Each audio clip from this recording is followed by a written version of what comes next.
Hi there, welcome to this review for Cosmic Frog from Devious Weasel Games, a game designed by Jim Felli. The premise of this game is you are giant 2-mile high frogs. There are 6 frogs in the game. You can play up to 6 players. You can actually play this game solo with a variant put up by Ricky Royal. If you go onto Ricky Royal's site, the solo rules are there to download. So you can play 1 to 6 players.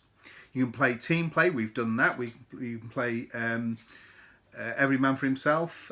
We've done that about 4 times now, and had a lot of fun with it. So you are these 2-mile long or high frogs, and you're going to descend onto a shard that's floating around in the ether.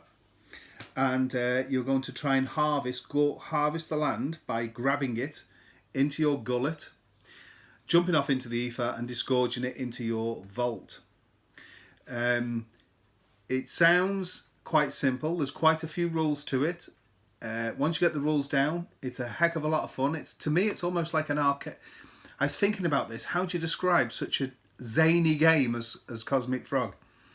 And I would think it's almost like, once you get the rules down and it all fits together, it's like a zany arcade game. That's what I would describe it as, which is a lot of fun, and you can we've had a lot of laughs playing it. And yeah, so without further ado, let's get down with the setup, because that's quite an important part of the game. So we've got these barren tiles, and the purpose of these barren tiles is really, these are one of the game triggers, because when they all disappear off the board, that's one way the game may end. The vast majority of the tiles are blank. There we go. I pulled off one of the fractures. Some of the tiles will have a fracture, and depending on player count, it's how many or how quick you want the game to play through. How many of these you put in. So the more you put in, the quicker the game will end. But the vast majority, there's 84 of these, and I think it is 20 in a 4-player game that you may add. When they fill up a track here, the shard integrity track, when that comes to the bottom, the game ends immediately. Now, in the games, we've played 5 games so far, one team play, and this has ended it every single time. But it was so close on the last game. On the last game, there was 1 land tile left on the shard, so that would have been another way to end the game. So first of all, what we do with these tiles is place them all face up. They all get muddled up. Look at your little chart for whether you want a quick, medium or longer game. We've been playing on the medium, the regular game, I would think. And then you fill every single one of these 84 hexes with a barren tile. So we'll do that first now. So setting them up is not too difficult. Me and Don have just done it now, and it's took us about 2 minutes. Normally we've got 3 or 4 players around the table. It takes max a couple of minutes to set the whole thing up. So after we've set up the barren tiles, then between the players, you're going to set up the Lowland Tiles. And the tiles are lovely thick tiles. You've got Lowland and you've got Highland. So as you can see, easily the different thicknesses. So all the Lowland tiles will randomly be placed out by the players, and just onto barren tiles, and we'll set them all up now. Once you have the Lowlands all placed on between the players, it's quite fun placing them. You can then place the Highland tiles, and they are of land types. So here, these will go on here, these will go on here, and like so. So we'll just set those up. We have these fantastic ability cards. Let's take one off the top. A tarot-sized cards, a beautiful artwork on them. I mean, sensational artwork on these cards, isn't it? And these will give you quite a bit of information. This is the traits, the abilities, if you like, of your frog. So here we have Temporus, and we know that where the hand is, the frog's foot, that indicates combat on the shard itself when it's on land. And that will be a white die. And the white die is the weakest die of the lot. It's got a 0 on, up to 5. So it's a D6, but starting with a 0. So it's a D5 really. With a 6 faces, 0 to 5. And then this particular frog, in the ether, which is in the space bit, the ether, the swirly bit, that's got a yellow die, which is the medium die, which is a standard D6, 1 to 6. But here, this is in the outer dimension for raiding. The raid die is also yellow, which is the standard D6. But sometimes some frogs will have the enhanced red die, which goes 2 to 7. So the white die is the weakest, then the yellow, and then the red. There's a few cool things you can do with this game. Now we're mentioning about these cards with combat. If you're fighting another frog, you can, for oomph, which is like the economy of the game, this oomph gives you the power, the oomph, and you can spend it to do things. Now, ordinarily, to overpower your die, so say you were rolling the yellow die, you could increase your odds by overpowering it. You can only do it once per combat. You could spend 2 oomph to overpower it, which means you can roll 2 and take the greater of the 2.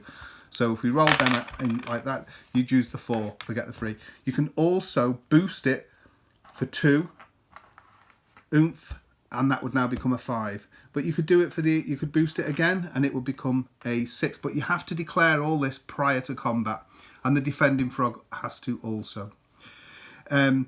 Your frog's going to have a special ability, a passive one, and if it has the horseshoe symbol, that's the oomph symbol. It will require an oomph to activate it. So yeah, all the frogs are all going to have different special abilities. So everybody's got their ability card that they picked out of a choice of 2, and it stays face down. You can look at it yourself. In this case, I've got Monstrous, and he's quite good. He's got a yellow die for every single thing, for fighting on the shard, fighting in the ether, and for in the outer dimensions as well, for raiding, all yellow. And this particular one says if you are on a barren tile, which are the grey tiles here, you may use an action to destroy that tile. So, and destroying the tile, why would you want to do that? Well, a few reasons.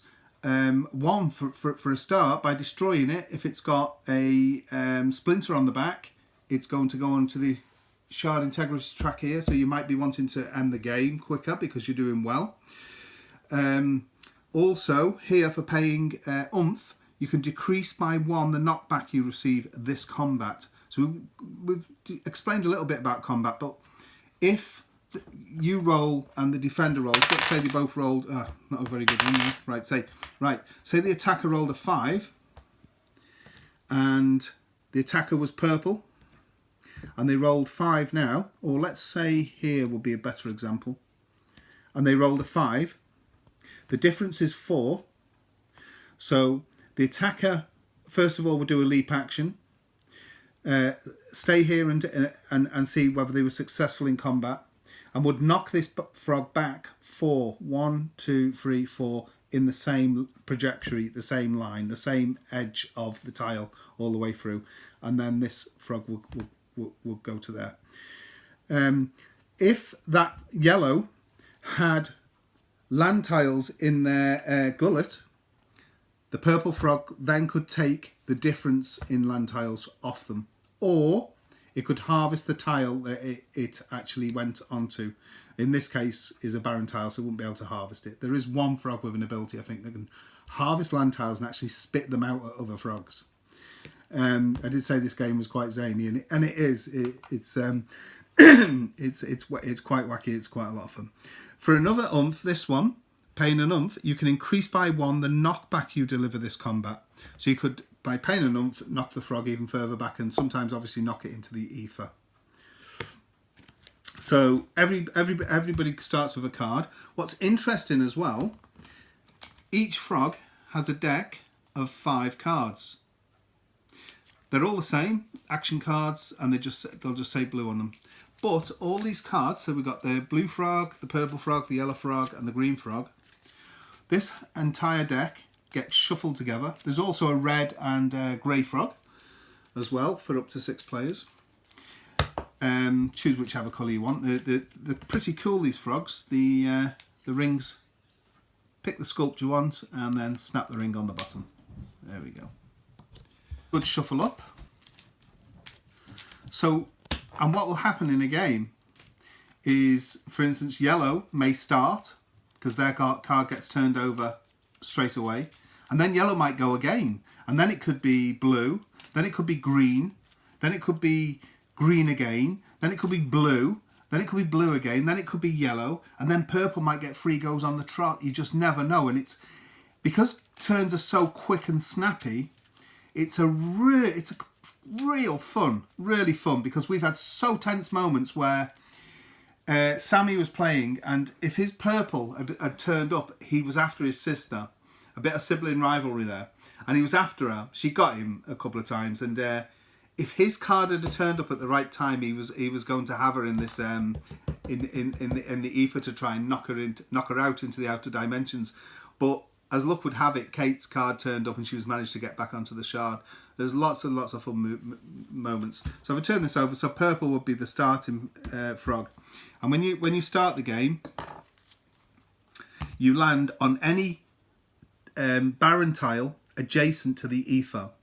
So obviously what that means is any of the grey tiles that are adjacent to ether, not land but the barren, and any of them adjacent to ether. Now you would ordinarily land your frog on a tile next to a land tile, so that on your action, because this isn't your action, it's just starting the game. So on your action you could harvest that tile. So we'll get into that. So say the frog landed here. That's how he starts the game, because purple started. Then as an action, they can do a leap onto this land tile. And then if they wanted to, you start with this 6 oomph. They could spend 2 oomph for an extra action. You can always spend 2 oomph for an extra action, and they could harvest that tile as their first turn. And that tile will go into the bottom of their gullet. This is their big gullet, and the gullet fills up top to bottom, so it'll slide. So cool about this. It's so clever, this game. From the start, you can leap 4. 1, 2, 3, 4. As your gullet fills up, you become heavier, and you can leap less. So right now, this frog can only leap 3. Once he's got 2 tiles in, he can only leap 2, and so forth. If he was in a position, and this happens, where the frog has got all 4 slots filled up, they've got no movement, what you can always do is spend 1 oomph to increase your movement. So if you were near the edge of a shard, and you need to leap into the ether to disgorge into your vault, you can just spend 1 oomph to jump in. That would be your action, but you had no if this was filled up, you have no movement, so you spend 1 to jump into the ether. Then you would spend, or you could spend 2 to disgorge, and you disgorge the land in your vault, in your gullet, sorry, into your vault, and they come out from the top down, so the opposite way. So they fill up from the bottom, and then you take them out from the top. And when you fill them up in your vault, this is interesting. This is where scoring comes in.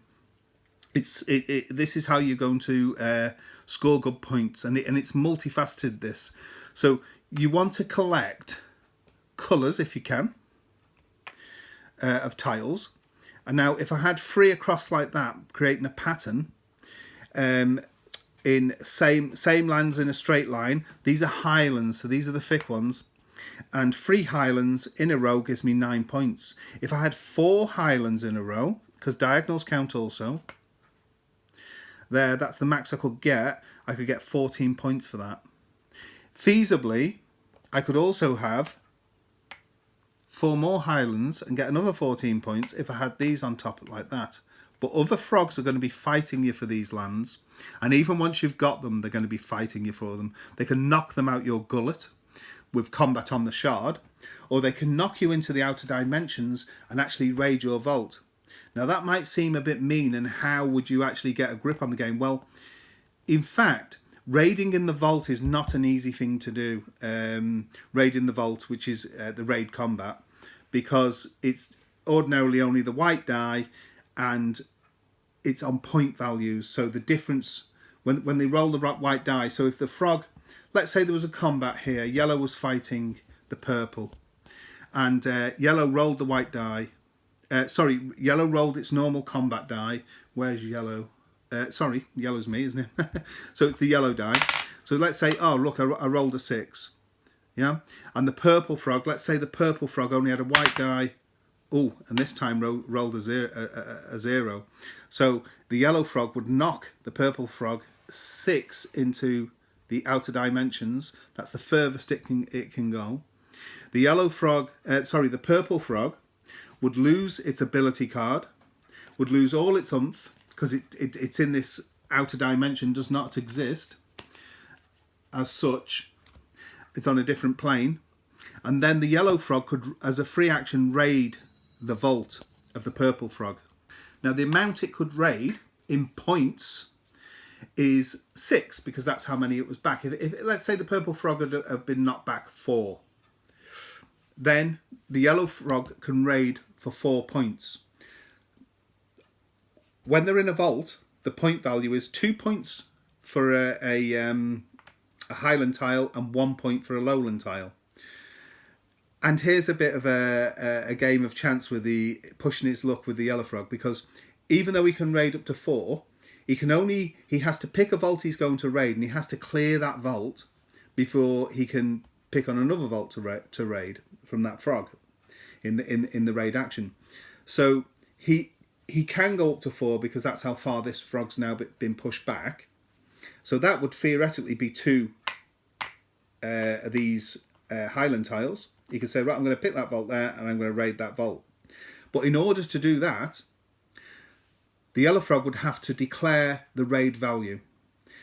And he has to beat it in this game. Equaling is no good, so he'd have to get a 5. So he'd roll the white die, he'd have to declare, I'm going to raid for 4.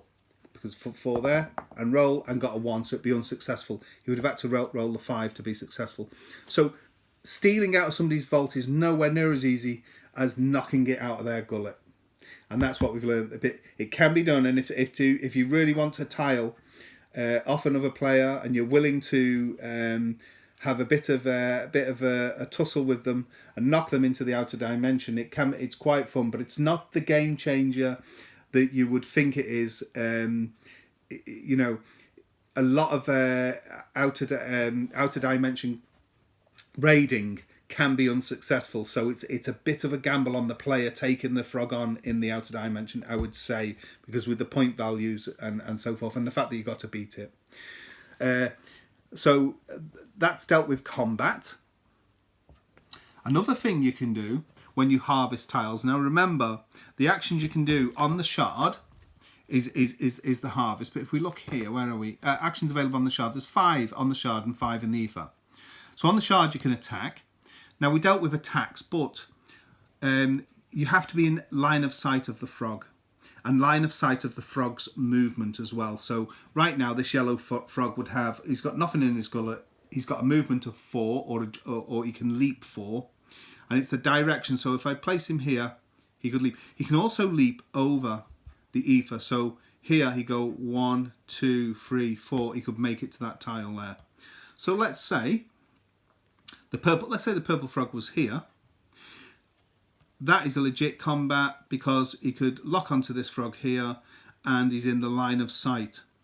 If the frog was here, this yellow frog could not, unless he did a movement first, could not target this frog, because the points do not count.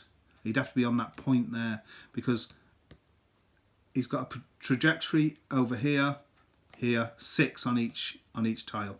So line of sight is a thing as well. Remember, the knockback is the difference between the dice and how much the frog, the difference between them, say it was free, can take out that frog's gullet. If you're going to take tiles out of a frog gullet, you have to take the full amount of tiles that you, if you're knocked him back for free and the player's got free, you can't say, oh, I'll only take 2, you take the free out their gullet. Recover, you can do a recover. Now, several times throughout the game, the cards turn over nice and quick, and you just say, right, I'm going to do, this is an insurance policy really. You can say, I do recover action to get your oomph back, and you get all your oomph back. And the reason for doing that often, I find, is if you find yourself, you've got a good ability, but you find yourself in a vulnerable position, as long as you've got the oomph, you can do your activations and stuff and really use your frog to its full ability. Incidentally, you start the game with your ability turned over. So nobody knows, turned over I should say, face down. So nobody knows what frog you actually have. So there can be a little bit of cat and mouse there, like, you know, do I take that frog on because they haven't turned their ability card yet. But unless their ability card is turned over, they cannot use that ability actually. So timing is everything with these, because sometimes somebody's got a new frog and their ability is face down and somebody can take them on. If your ability is not face up, they automatically just fight with the white die, or defend with the white die, I should say, would be mostly the case. And the white die is the weaker of the lot. So you start with it face down, and on your turn, anytime on your turn, you can turn your ability face up. One reason you will get another frog is that once this deck's been burnt through once, so look, you see how the turns would go. It's quite neat how how that works, and they go pretty quick, the turns. Once they've gone through once, there's two cards here, the Splinter Strike and the Ether Flux.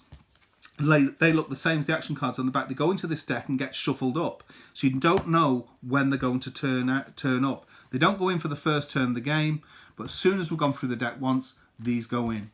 And what will happen when the Splinter Strike is turned up onto the discard pile? This shuffle deck here of splinter cards will turn it over, and it will show us where a splinter is going to happen on the shard. And what's really neat, what they've done, is you can see where these spots are. So this one, if we look here, we place it here, and I can tell it's that one there, and it has a colour around it, so we know straight away, instantly, that's going to be the one. No matter how many tiles are on this, where the impact of the splinter happens, the splinter location, all tiles will disappear. Add a fracture on the back. Donna was just going to say volcano, I think the word. It looks a bit like a volcano, like a fracture. If it had a fracture on the back, it would go over onto here.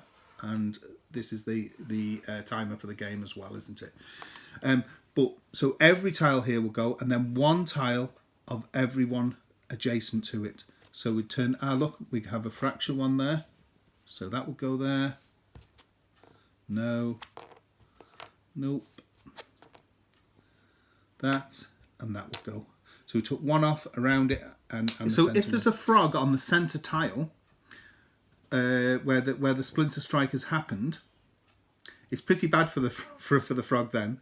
Any tiles in the frog's gullet are destroyed, and all the oomph is expended for the frog, and the frog ends up in the ether. He's going to be in the ether because he's going to fall through, because all the tiles go anyway, don't they, in the ether. When he's in the ether, he's in anywhere on the ether, so you could just remove him, and the frog's in the ether.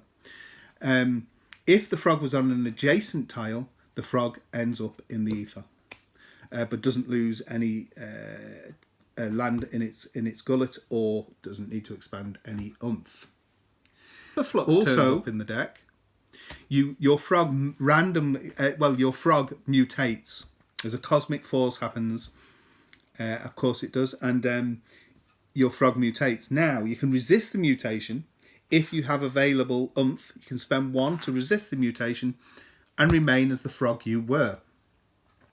Sometimes, and this has happened with Sammy, there's a couple of abilities he really, really enjoys, and he keeps hold of them all game, and then an ether flux will happen and he's got no oomph, and of course he has to get a different one.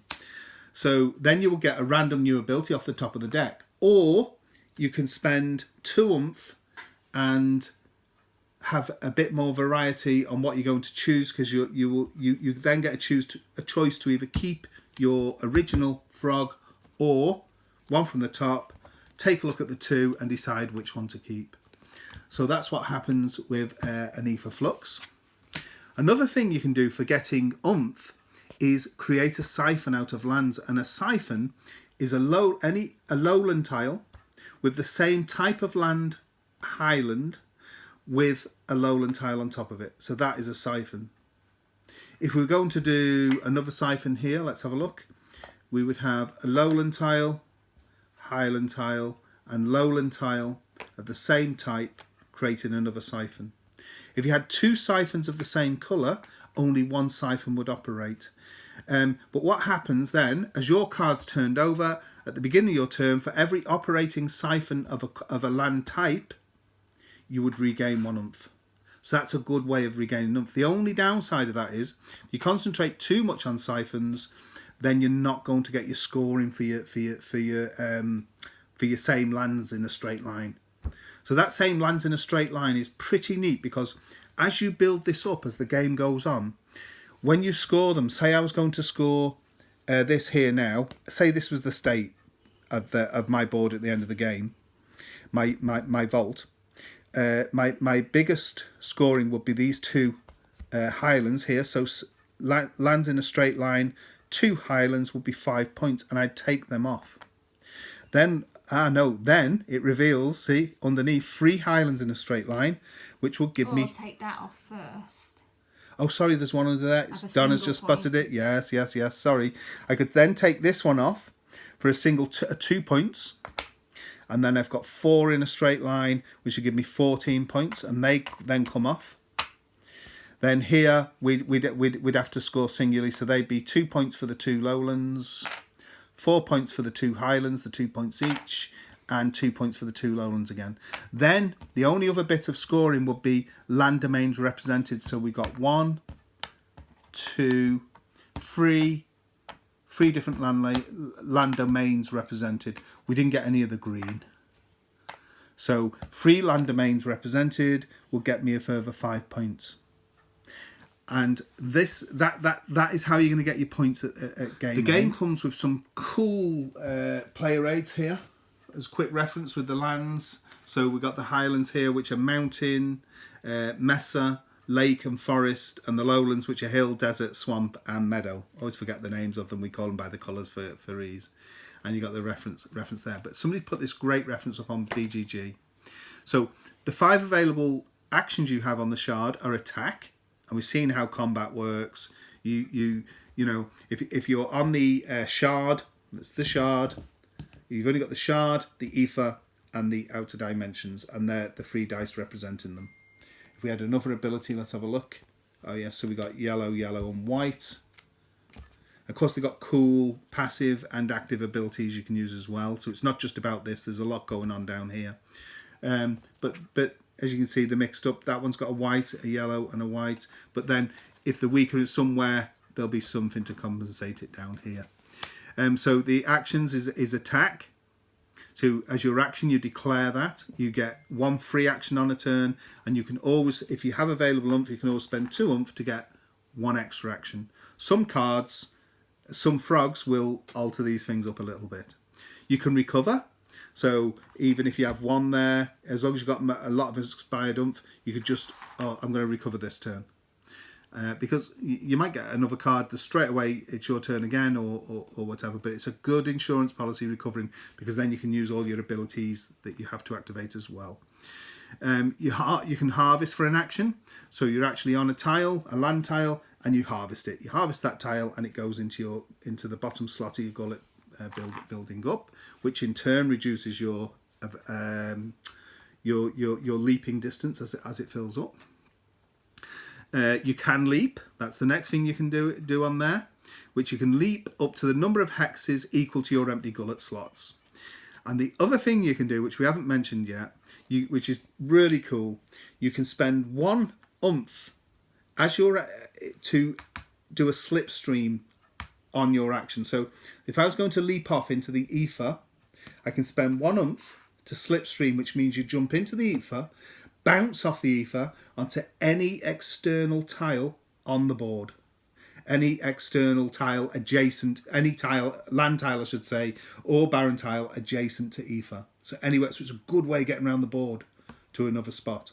So for instance, if I was here, and I did a leap action. Right, I'm going to do, my card's turned up, yellow, I'm going to do a leap action. Slipstream. No, but I do a leap action to slipstream. Leap off, slipstream by paying 1 to bump off the, bounce off the ether and come onto another tile. I could then spend 2 as an extra action to harvest that tile into my gullet. Pretty cool. Actions in the ether itself, again, there's another 5. You can attack in the ether, and that's how you're going to knock somebody into the outer dimensions.